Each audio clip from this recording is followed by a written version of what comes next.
thank you for coming. Brooke. You sounded so urgent on the phone. I mean, Jamie isn't ill, is he? I have to go out of town tonight. An assignment? Can you stay with Jamie? It isn't Edmund. Oh, no, he got to you, didn't he? In spite of everything, you've forgiven him, taken him back, and now you want to sneak away on a lover's tryst. No, it's not that. Oh, my goodness, to think that I trusted that cad, that unprincipled rascal. Brooke, this is all wrong. I absolutely forbid it. Darling Phoebe, surely Brooke knows what she's doing. He even tried to butter me up this evening. Brooke, you mustn't forgive him, dear. For heaven's sakes, remember what he's done. I haven't forgotten. Why, taking him back so precipitously like this, it's madness. Stop. Reconsider, please. Please, if you won't do it for your own sake, then do it for your child's sake. It's Jamie that I'm thinking about. What? It doesn't have anything to do with Edmund. Do you hear that, Phoebe? You see? This trip has to do with Jamie's father. What? Well, that Tad? But my dear, Tad's dead. Maybe not. What were you just saying? Tad may still be alive. A man named Ted Orsini asked Edmund to dig up some background information on Billy Clyde Tuggle. Who is Ted Orsini? The Orsinis were house guests. They were staying at Wildwind. Mrs. Orsini died yesterday. Now, I never met her, and I never met her son. But why would he want information on that fiend, Billy Clyde? Ted Orsini has amnesia. And the only thing he remembers is that his life basically started 2 years ago in mid-December when he hitchhiked out to California. 2 years, December, when Tad went over the bridge. And we thought that he died. And the body was never recovered. Oh, but how you're just grasping at straws. I thought I was doing that too. I talked to Edmund. He says that this Ted, he's beginning to get some of his memory back. He feels that whatever life he lost was here. That it was here, that it was in Pine Valley. But that doesn't mean that he also remembers a woman that he loved. He remembers that this woman was being threatened by a man named Billy Clyde Tuggle. Dixie. Exactly. I thought this was crazy. I thought this was insane. This is impossible. And then I talked to Brian. Well, how did Brian get involved? Brian told me that Dixie saw this man, this Ted Orsini, on the Lockport Bridge. So? She believes the man that she saw was Tad.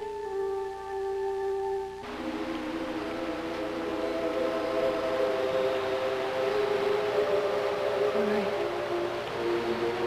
You're right. I know. He's dead. You couldn't have seen him here. It's my mind. Playing tricks on me. I couldn't have seen Tad. I couldn't have seen Will. I'm just going crazy. That's all. You're not. I'm seeing things that aren't there. Dixie, you saw Ted Orsini, a Tad look-alike. Yes, that is the explanation, isn't it? Yes, I'm telling you the truth, and if I could have caught Orsini before he left town, I could have proven it to you. You're sweet, but you don't have to prove anything to me. I know the truth. Look, it's cold, all right? It's late. Just, let's go home. You go ahead. No, just let me take you home. No, I'm staying here. This is where it all began. This is where Billy Clyde and Tad fought when a bomb went off and where Tad fell into the river. This is where it began. And where it ended for Tad and me. Oh, not for you, Dixie. You started a new life for yourself and Junior. Adam took it away. Temporarily. It's over. No. You have to stay with it. You have to fight Adam. Dixie, you have to get Junior back. Maybe Adam's right. Maybe Junior would be better off without me.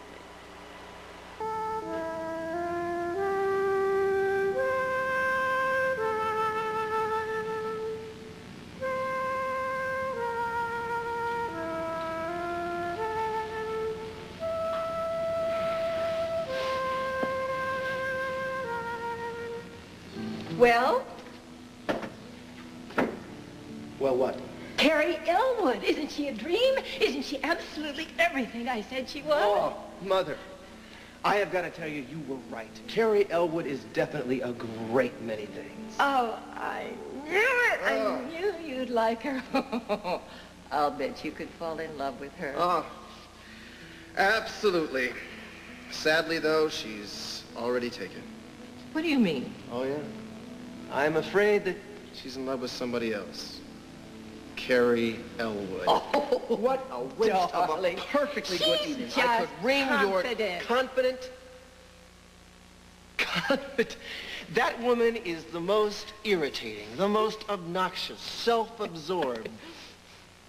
She's head over heels with herself. A mere mortal like myself couldn't possibly stand a chance. Oh, golly, she's just a little teeny bit give me taken a with herself. break. You've noticed since she was 5 years old. All A teeny right, bit. Teeny bit. I'll she's give you. overconfident. But, hey, you can handle that. Sure. Why the hell would I want to? Scratch Carrie Elwood. She's not the girl you've been waiting for. Mother, for the last time, you wait for buses. Women are an entirely different subject. Okay. Describe the girl of your dreams. No. I hate these pop quizzes so But I have much. to start looking around. I like some grandchildren before I'm too old to bounce them on my knee. Here it comes. No, no.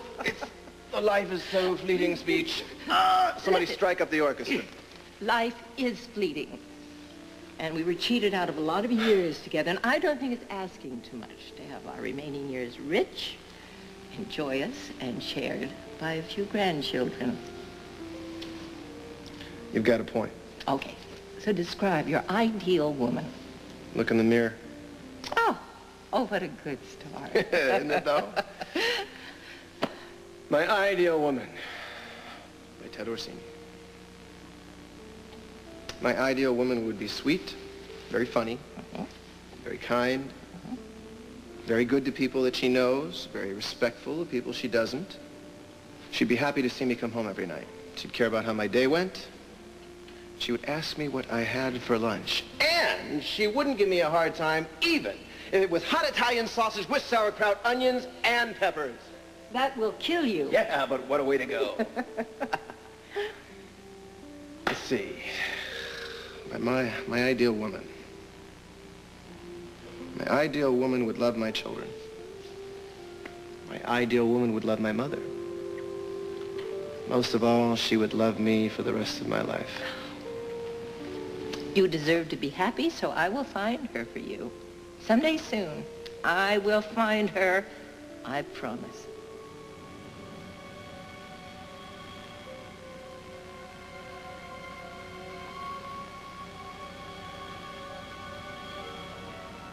She's here. Mother. I found her. Mother, She's stop here. talking. In Pike Relax. Valley. You've got to take it easy.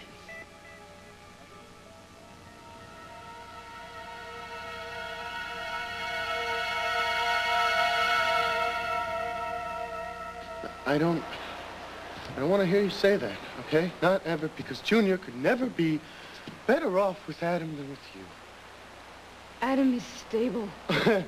Yeah, well, you know what? I'm sorry, but I have my doubts about that. You know what? You have something that Adam's never going to have. What? What? A heart. A heart. You love Junior unconditionally forever, the way a child should be loved. You know, Adam's never going to be capable of that. Adam loves Junior. No, Adam loves the idea of a miniature Adam. He's going to twist the kid into some kind of warped version of himself if he stays with him. Maybe I would twist him, too. No, Adam, you're not going to hurt you. You'd sooner die than that. What? Dixie, what? You don't talk like that, all right? Because that's... What, crazy? No. I wasn't going to say that. Why not? I see things that aren't there. I talk to people who aren't there. I don't know reality from fantasy. I mean, that's not crazy. What is? See, I have explained that to you. Well, what about Will? I mean, what about talking and seeing Will? Can you explain Will away? People imagine their loved ones coming back and talking to them. It's part of the loss. It's part of the grief. It's part of losing your mind. Dixie, listen to me, all right? Listen. You're going through a rough time. You're stressed out. You're depressed. You're upset. Any mother who was kept from seeing her son would be, but you are not. You're not crazy.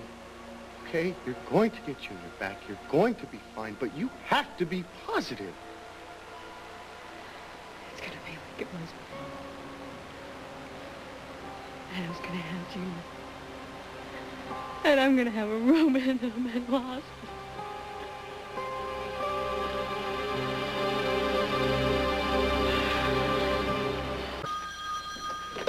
Hello? Hi, Stuart, it's Brian. Oh, Brian. How's Dixie? Not so good, that's why I'm calling. Is Gloria there? Yeah, she's already. It's Brian. Here she comes. Hey, Brian, what's up? Hi, listen, I need you to come over here. I can't get through to Dixie. Maybe you can help. What happened? Well, I'll fill you in when you get here, okay? Can you make it quick? Sure, I'll be right over. Bye. I have to run over to Dixie's. Good, I'll drive you. Maybe I can help. Okay. Hey. It's gonna be okay, Dix. Come here. It's gonna be okay.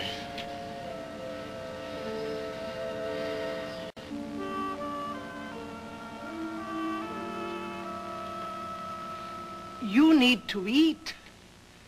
I can't. I wish I could. Nobody cooks the way you do, Rosalie. Then eat it. Keep your strength up. I don't have an appetite. Please, come on, don't take it personal. All right. I don't know if this is the right time, but...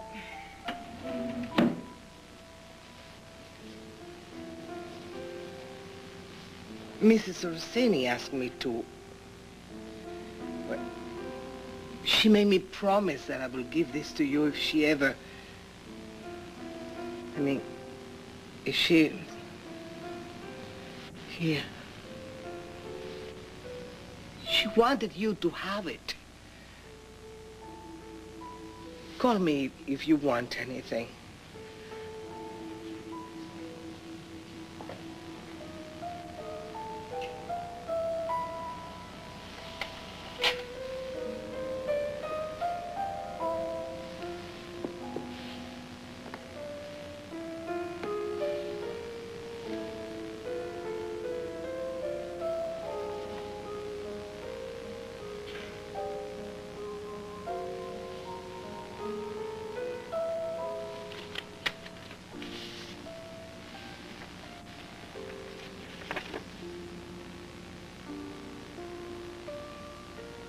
My dearest Ted, your father gave me these on our 25th wedding anniversary. They're beautiful, aren't they? They were the last present that dear man gave to me. As you know, we didn't make it to 26. I always felt especially attached to these, as if they held in them the 25 years of happiness we were lucky enough to share. Which brings me to why you're reading this note and why I'm writing it. I wanted to personally give these to your wife on the day of your wedding so that the two of you would be happy as Joseph and I were. But if you're reading this note now, it means, well, darling, you know what it means. I'm sorry. Try not to be sad very long. I will always be with you. And remember, I'm with the man who gave me so much happiness.